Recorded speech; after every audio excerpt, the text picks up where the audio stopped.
Hello, wonderful people. Welcome back again to this wonderful channel. And now, what are we looking into? We are looking into one specific person, Raila Amolo Odinga, and what is going down on ODM. Their wrangles, leadership wrangles, recently, particularly after the court confirmed that the Azimio has always been the majority in government, and this man has always been at the forefront, wanting to be president. And anytime he gets some light of hope in him, he comes back. This is someone who um, cannot be trusted in loyalty. That's why this is the loophole that William Samuel Ruto saw in Raila Amolo Odinga. Raila Amolo Odinga does not want anyone to outshine him. Raila Amolo Odinga does not reward people based on loyalty, but based on the resources that they can bring on the table, and people that are going to respect him, and people that are not going to shine more than him. They say that you should not shine more than the master. And now the master is Raila Amolo Odinga. Remember, William Samuel Ruto was a very um, a strong supporter, a strong foot soldier for Raila Amolo Odinga back in 2007, and he was at the forefront. Actually, when the post-election violence came, instead of him, because people were divided between Raila Amolo Odinga and Mwai Kibaki, the one who was taking Raila's side instead of Raila himself was William Samuel Ruto.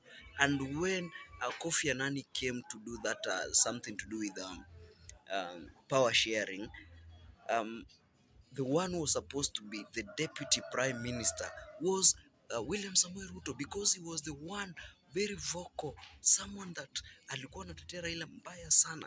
He was someone who was at the forefront, telling people, standing with ODM in each and every time.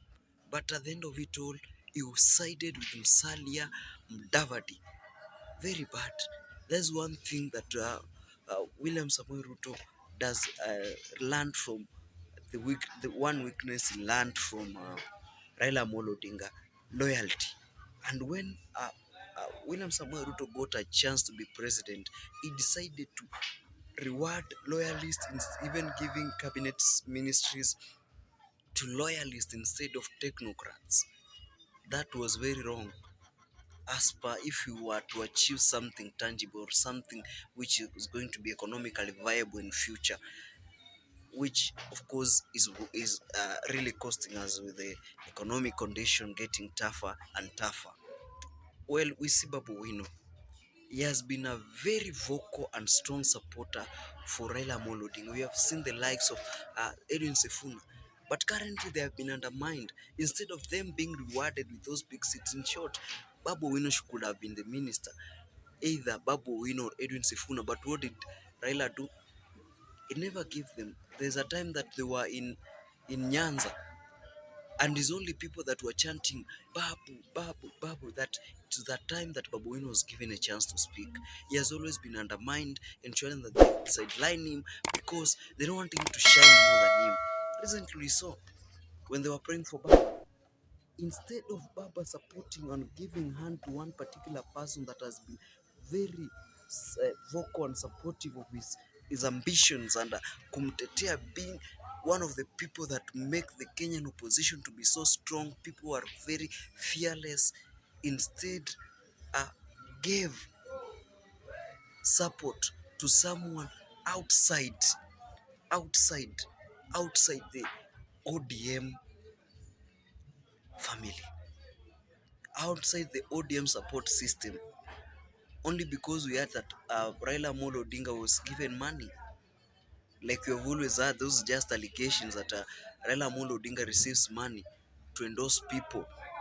He receives money. Even we had something with something that I had. Nothing is not something that I can confirm. That back in 2008, there's a amount of money that he received for him to accept to enter into power sharing with Mwai Kibaki.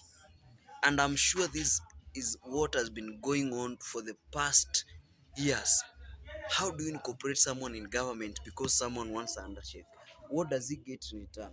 So the biggest betrayer in this country is Raila Amolo Odinga, because at the end of it all, he's the one who mobilizes people to go to fight for what we believe is right. But why why do we end up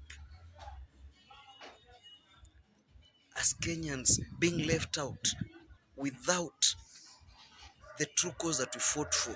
In 2008, people fought because they believed Raila Amolo Odinga was the leader. People were killed. At the end of it all, did Raila become president? He did not become president. He entered into power sharing with Raila Amolo Odinga. He became a prime minister. I believe there's something received. He led people in 2017 against the anti-election protest. People were killed. We have the likes of Baby Pendo and others. Raila Amolo Odinga decided to enter into politics, and he reduced the oversight role as the leader of the oversight role of him being the leader of opposition. And it's because we had no one to check, because we had not someone who was strong enough to speak against Uhuru Kenyatta. We had things shoot up. We had unga. We bought unga at a price that was not unimaginable. We had fuel prices rising up. We had fertilizer rising up. And Raila Amolo Odinga was quiet. The opposition was in government, and the ruling class was in government. We had no opposition. We had no people to mobilize people against these injustices. This is someone that once his interests are served, he remains quiet. He does not become that radical to fight for for the, for for the things of Kenya. Even now, because he's in USU, he just speaks stop abductions, but he's not that radiant. We have not seen him organizing demonstrations. Actually, the Gen Zs that came out strong. He has even actually taken some of the Gen Zs, incorporated them to the opposition so that we can have a weak opposition. We are even not sure that William Samuel Ruto should not trust him, because this man is not someone that can be relied upon. Maybe he's using him to just move this government to at least to move his this 5 years term somewhere better. But Raila Amolo Odinga hata anaweza fika hiyo USU ashinde USC and fails to back up William Samuel Ruto. We never know how this guy is. So thank you, manze. Hit that subscribe button for more content. Thank you. Let's meet next time.